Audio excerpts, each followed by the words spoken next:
বিসমিল্লাহির রহমানির রহিম। আমাদের মা জননী আপসীর নেত্রী আজকের এই স্মরণ সভায় খুব মনে পড়ছে সেই অভাগিনী মাকে।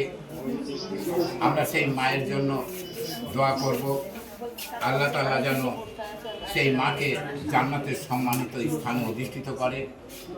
তারপরেও আপনারা ইতিমধ্যে জেনে গেছেন আগামী 12ই ফেব্রুয়ারি নির্বাচন, আর এই নির্বাচনকে সামনে রেখে পাবনার যোগ্য নেতৃত্ব প্রতিষ্ঠার লক্ষ্যে পাবনা উন্নয়নের স্বার্থে আসুন আমরা অ্যাডভোকেট শামসুর রহমান শিমুল বিশ্বাসকে ধানের শীষে ভোট দিয়ে জয়যুক্ত করব ইনশাআল্লাহ।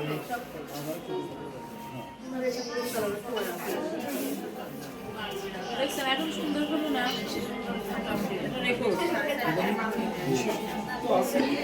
আর ফোন আসছে আমাদের জনাব খালেদ হোসেন